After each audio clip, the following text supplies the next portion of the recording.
the one most I will say that one music that perhaps both of you love from the one go, or maybe from the time, or maybe from the time you met. So, have you ever been in a position whereby you are in a long-term relationship between the two of you is really fading away at a very, very high rate? A love song, it will bring her back to desire in me. It won't, it can't, and it will never. You should, that's why I'm saying, understand your partner. We are going to look at a much more deeper meaning of foreplay and what it really entails, apart from the fact that most of people figure it out that it's just when it comes to the bedroom, like it's when it's before sex and all that. And so let me take this chance to welcome you back, guys, to the first podcast. I'm your host, Washington, the 11th episode. For those who have subscribed, please share, comment, like. For those who are new, for those who are watching from different parts of the world and of the country, please subscribe, like, and share. We have a target of 500 subscribers, hopefully in the coming few days. Foreplay means it has a lot of meaning, definitely. It just goes beyond touching and at the end of the day having sex.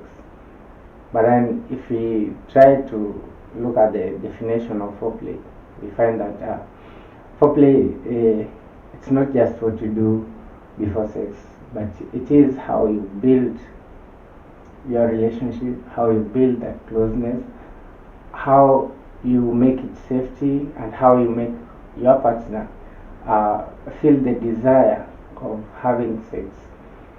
And so in this, you find that there are different ways that you can do it that can lead to the desire of having, like, the desire of your partner. Foreplay isn't just about the touch. It's not about just the kiss, and neither is it just about at the long run, or in the long run it has to drive into sex. But then foreplay has a very different aspects, like apart from just the physical touch, apart from just the kiss, or apart from just the driving into sex. Because I would like to ask, have you ever been in a position whereby you are in a long-term relationship and then you just realize that your foreplay, like the foreplay in between the two of you, is really fading away at a very high rate? With this, what do I mean? Like,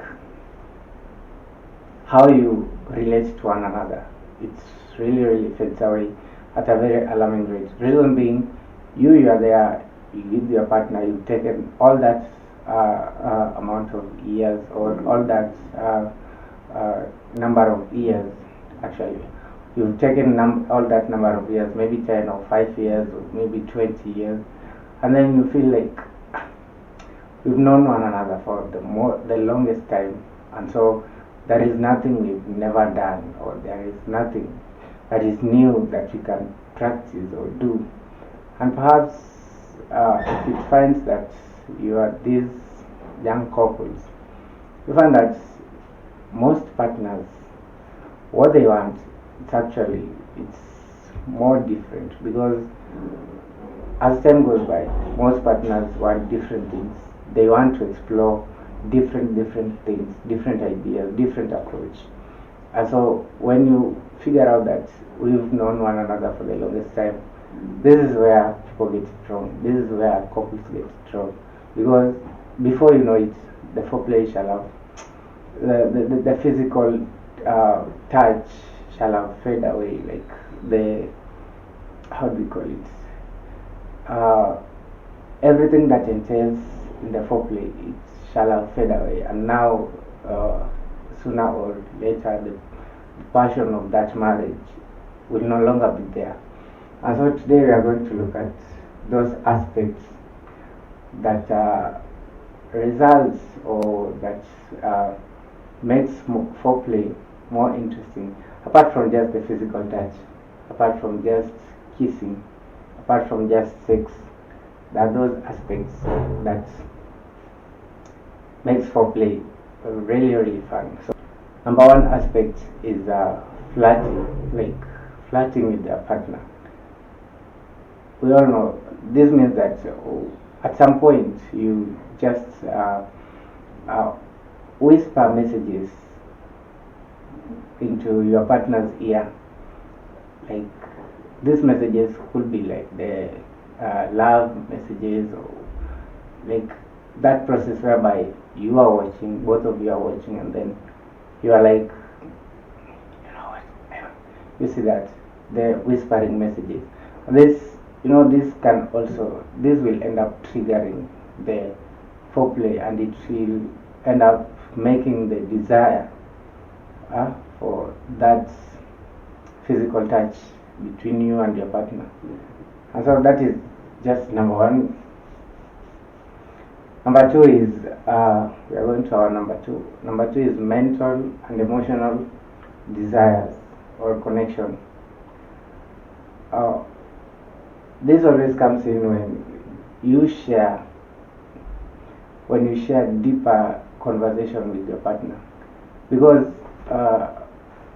at some point most partners or couples they always tend to have a lot of things happening around them or within them, and so you find that if you sit with your partner and then start having that deeper conversation, eventually he or she will open up to you, and then it will bring up that desire to tell you more about her or him, and then at the end of the day venturing into kiss, into sex, and then you'll just have built something that you almost lost, you see. So this is what we call the foreplay, because that's deeper conversation. You find that in the scenario whereby I've said you've stayed with your partner for like 10 years, and then you feel like everything is okay, everything is normal, and so there is nothing new we can do. There is absolutely nothing new that you can try out. Reason being, maybe the work issues or kids are there, or you see, so you find that at the end of the day the kids are around, so we can't try anything new. So this might actually help, because in that process of deeper conversation, it might spice up the desire to for a partner to, or for couples to want one another, and so leading into sex. And so number three is sexting or sending text messages. You might be at work, you might be home, your partner might be at work, or both of you might be at work, but then you see, when both of you get home, both of you feel tired at the end of the day, because work issues, stress, and all that.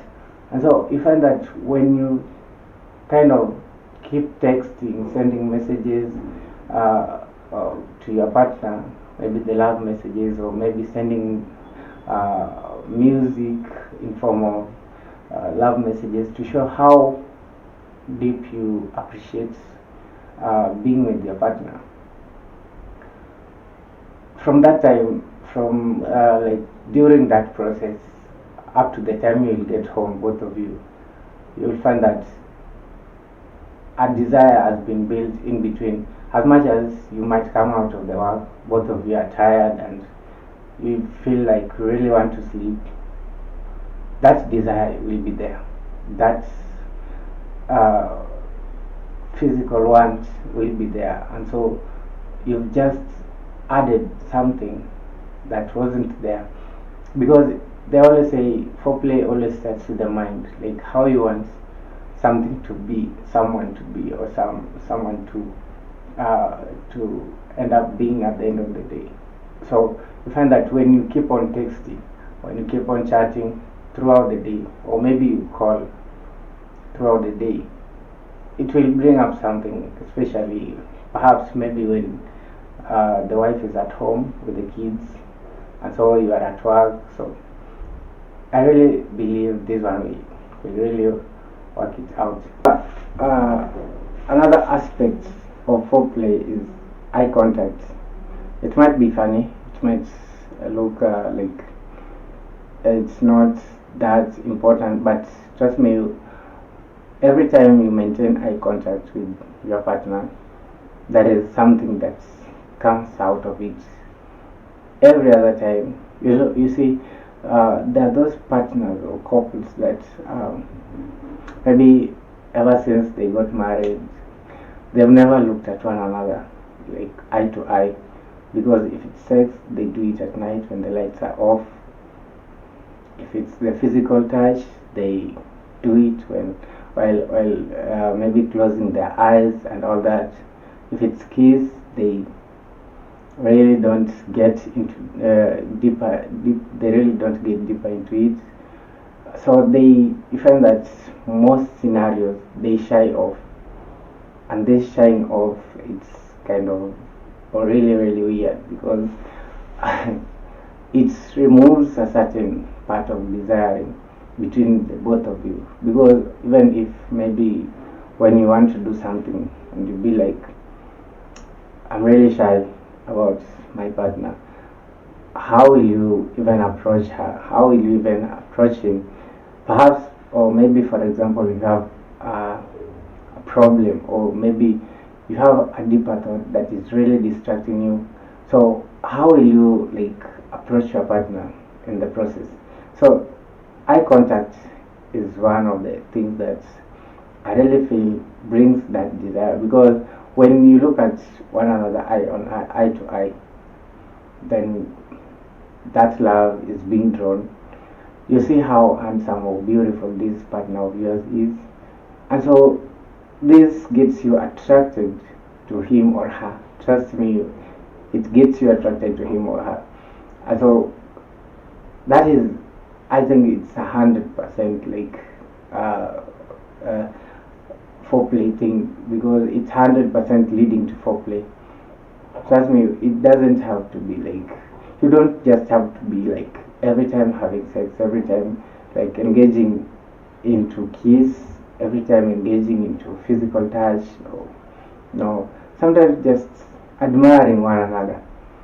It's something that really brings that physical or that desire, that attractiveness to each other.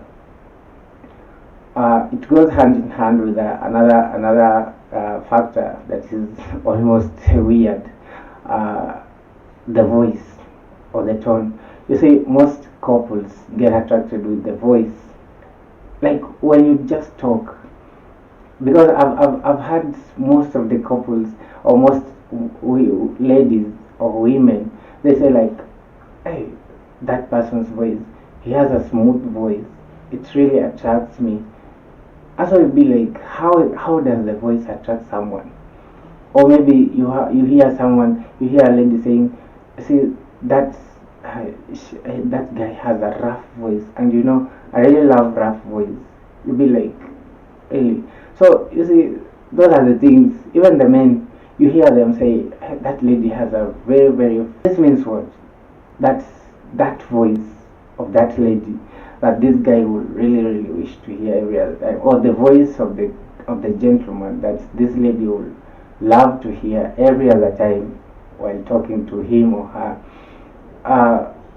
It generates that desire. You see, it just makes you get attracted to someone, especially if both of you are living together, if you are a couple. So if both of you, maybe you are in a courting period, like, or maybe you are in a relationship, or maybe the relationship has just started. You see, these things gets you attract you like get attracted more and more and more and more every other time to your partner. As much as, or as long as it might be funny, it might be like not adding a value in foreplay, but I really feel it plays a bigger role in the foreplay. I really feel like it has a bigger role in the foreplay. And so these things, if we do practice them, sometimes you don't have just to go to bed. Sometimes that conversation matters. Sometimes that text just keeps everything right. Keeps like ends up bringing up everything. Like when everything was down and our love was not there. You see, when you start doing all this, when you keep on doing all this, it generates the foreplay. It rebuilds the love. It rebuilds what you've lost.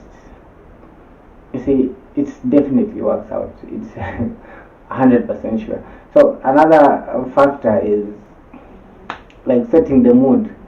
All those factors: the voice, the texting, the whispering, the mental and emotional desires, like all of it sets the mood right. But now there is that one major factor of how to set the mood right. Imagine you are about to sleep, and then perhaps both of you are tired. You've worked the whole day and you're tired, and so you feel like, I really need to do something. I just feel like doing something, maybe to set the mood right, because my partner, perhaps she's tired or he's tired. So one of the things you can do in setting the mood right is playing that smooth, soft music that entails the love, the feeling, the like that music. You see, that music. If you start playing the smooth music, the one most like I will say that one music that perhaps both of you loved from the word go, or maybe from the time, or maybe from the time you met. So this music, when you listen to it, you'll find that it just brings out the mood, just brings up the desire to have that sex that you need, to have that kiss that you want, to have that physical touch that you need. So when this music is playing, you find that that's when you start talking, that's when you hold one another's hand, and everything just goes into play as you planned. So that is number one about setting the mood right. Number two is just doing an obvious thing. Look for a candle. Maybe these good smelling candles. Make sure that when your partner comes back, the house smells nice. There are those romantic candles that are out there, and so you find that when you do this already, when your partner just enters the house, if he or she smells, get the smell of the candle, or she'll just be like, okay, okay. You'll just see that smile, and then at the end of it, you will see for yourself, like, this really like has ended up setting what I wanted. Maybe you've gone days without sex. Maybe you've gone days, weeks, or days without a kiss, or without just a physical touch, because one or two reasons, and one of them is your partner is ever busy, or both of you are ever busy, or maybe it's because the kids are always around, and so you feel like, let's attend more to the kids. And so these things will actually help you do that, because at that time of the night the kids shall have fell asleep, your partner or both of you shall have like relaxed for a while, and now everything is just into play. And so these are the things. There is no that big deal about foreplay that maybe one will advise you that you should do this, you should do this to get your partner attracted to you, or feel desire. It's never, because they always say the small things that we do at some points, they do matter. Though they seem minute, but they do matter. And they really play a bigger role in our relationships, in our marriages, in our courting or dating stages. And so these things, they uh, they actually contribute more. And then the last one is perhaps the act of service. The act of service is simply uh, appreciating your partner. You appreciate her or him, whatever she has done, whatever he has done, even if it's the smallest thing, you do appreciate her, because those small things, they matter. Those small things, they bring out something that was lost long way back. And so when you keep appreciating your partner for the good thing that he or she has done, she will feel like, yeah, okay, this guy really recognizes me, or this lady really recognizes me. And so she will be like, thank you so much. And trust me, at that point, you shall have set the mood right. You shall have set it right. And so, with all that said, like the mistakes that people make during foreplay, and so there are several mistakes, of which I'm not gonna state them all, but we are just going to discuss a few mistakes that people really assume that they might lead to foreplay. And so number one is ignoring emotional intimacy. What does this mean? If perhaps you had woken up like a day, you've gone to work, and probably or previously you had quarreled with your partner, and so the next day you wake up, go to work, and then come back in the house later that day. And so with this, you feel like the physical touch or the kiss or will solve that problem. But trust me, before you discuss about it, it can't solve anything. That is the whole point. First and foremost, you have to set it right. Make sure your partner is in a positive mind. You also are in a positive mind. Physical presence also matters. So if your partner had a stress or perhaps the previous night quarrel, and you assume that touch, that kiss will solve it, at some point it won't. It can never, until you discuss, until you peruse page by page of what happened last night, you forgive one another, and then with that the stress shall have gone, and now the mood shall have come again. So we shouldn't mistake our emotional the emotional intimacy might always we force the foreplay when we have stress. We shouldn't always assume or mistake that foreplay can solve the emotional intimacy. It can't.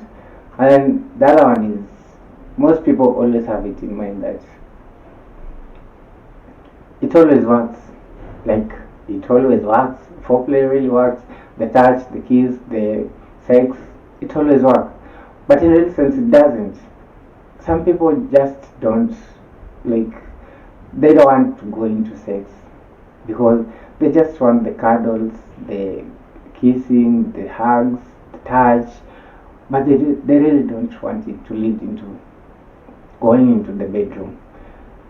So these people always assume it this always works. If I just do the approach, it will work. No, it can't. Not everyone is actually being driven by the physical touch or kiss. No, it's not everyone, or by the lead to it will lead to sex. Some people just want to feel that pleasure. They just want to feel like that hug. You hug them, you cuddle with them, and then they feel like they're just happy. So it doesn't mean that you just have to go to the bedroom and then that's when things will work out for you. And so it can't work. It can't. We should actually learn our partners. Actually, that is what I can say. We should always try to understand those our partners, the people we live with. What do they like? What is it that will make them maybe do this or put them in the mood or in the desire? Like, how do we set the mood right? What we've just discussed about the factors that sets contributes to the foreplay, setting the mood right, texting, the voice, the tone, you see, the eye contact, all those things. We should always learn, like,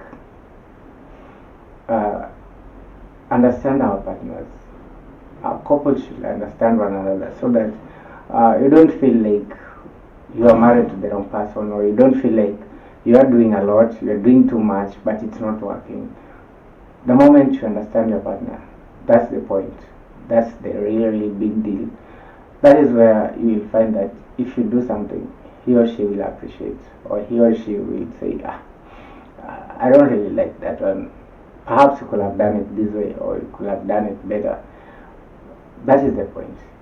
And so number three is rushing it, or skipping. It's a bit sounds weird, but that's the whole point. Most couples rush. You know what I mean by rush? You see, like, they after that assumption that the mood is right, that my partner is in real desire of me, and so they just go straight to having sex. Right? Really, they go straight to having sex. Why and how? Because to me, like, okay, there are those who don't want to waste time. Okay, fine, we agree. There are those who don't want to, like, the physical touch. There are those couples who even don't want to be, like, touched because they don't like touchy people. You see, there are those also who don't want to be kissed, but they want to be touched. And there are those who want to be touched, but they don't want to be kissed. So people are different, couples are different, relationship things, it's really different. So these people who don't want to be touched and perhaps don't want to be kissed, they just want it. They won't bother about you having the foreplay or building the foreplay or setting up the mood right. No, they won't bother. They won't even do that. They just want it, like the penetration and all that. But then there are those people, there are those couples who want to be touched. They want to feel every pinch of your touch. And so the moment you try to, like, just rush into it, the moment you just try to, you feel like you just want to penetrate inside, they won't be they won't feel good. They will feel like there is something missing, and so you shall have, like, made them missed it all because this is what they expected, but you just rushed. You went 30 minutes, 1 hour, and then you're out. But then your partner is not satisfied. And most of us even don't tend to care if our partners are satisfied or not. We just want to, it's okay. And so I would advise, please, let's understand our partners. Let's just Just understand your partner. That's all. Because if you understand your partner, this rushing thing and skipping thing, skipping foreplay or rushing foreplay, it will cost you big time. That is what I'm saying. It will really cost you big time. And so we shouldn't rush. We should always understand. We should always get to know what our partners want. And so number five, that is number five. Number five is treating like a checkbox. This means, what do you mean by it? You treat foreplay like a checkbox. You find that it's whereby you figure out, like, today I want it. I want to make sure that I touch, I set the mood right, I do 1, 2, 3, so that he feels or she feels the desire. Then the next day you're like, I did it yesterday, or I did it the 2 days back. Like, I've been doing it regularly, so why should I do it today? So that is where we fail. That is where, like, you start seeing like your partner starts complaining, you don't treat her well, you don't do this to her, you don't do this to him, and you used to do it previously, and so he really or she really doesn't feel that good, because she feels like the love is lost, the desire is lost, and all you're interested in is perhaps the penetration. So it shouldn't be that. We should treat foreplay as a checkbox. We should always practice it, like on a day-to-day basis. Do it today, do it tomorrow, do it the next time, the next day do it much better, the other day, the next day do it even more better, and every other day you practice it. That is setting the mood right. Your partner will get used to it. She will or he will enjoy every bit of it, and so will be having the most peaceful relationship ever. Because everything, they always say, everything in a relationship starts in the bedroom. So if you skip the bedroom part, what do you expect? Nothing. You won't be given even a thing. Lastly is assuming that it will work before it really works. That is so weird, because you in your mind you'll be like, this one will work, if I do this will work. You debate within yourself and you figure out that if I keep texting her every other time, if I keep sending her love messages, love songs and all that, it will work. It will boost the desire. But then you've not put it into action. You are just having that interior monologue, and you'll be like, this one will work. Or you figure out, like, when you're at home and you'll be like, if I play this soft, smooth music, I think it will bring her back to desiring me. Not knowing that you had maybe spent the whole day without talking to each other, and so at least saying hi will not cost anything. Or maybe just having that small discussion before both of you going to bed or retiring to bed, it won't cost anything. Actually, it won't. So you assume that if I play this soft, smooth music of a love song, it will bring her back to desiring me. It won't, it can't, and it will never. You should, that's why I'm saying, understand your partner. Assuming that maybe looking straight into her eyes or his eyes will bring the desire. You see, you are just having this conversation in between you, but you haven't put any of them into practice.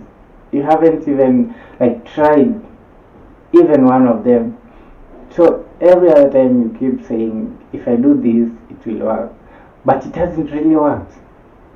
You should put it into practice. See if it works or it doesn't. If it works, well and good.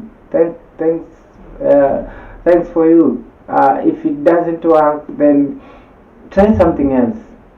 Try another thing. Work more harder on how you want it to be. Work a little bit smarter on how you want it to be. And so these things, you see, there's really simple things. They're really very simple.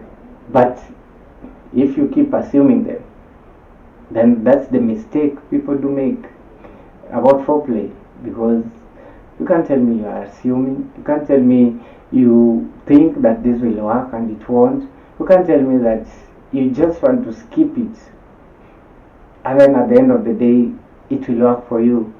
It can't. You can't tell me that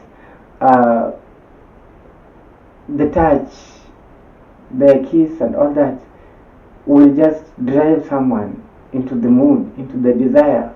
You can't. It can't work. It can't work. So understand one another. Understand each other. Make it clear for one another. Make the mood like going, revolving around you both. If you do this, like there won't be that assumption, but there will be more things to work on to keep the mood right, to set the mood right, than more things you having in mind ending up making a big mistake about the foreplay. And so if you find it interesting, if you find it like it's helping you or it has helped you in your relationship or maybe in your marriage, then please subscribe, like, share, comment where you feel we need to rectify as well. But above all, stay tuned.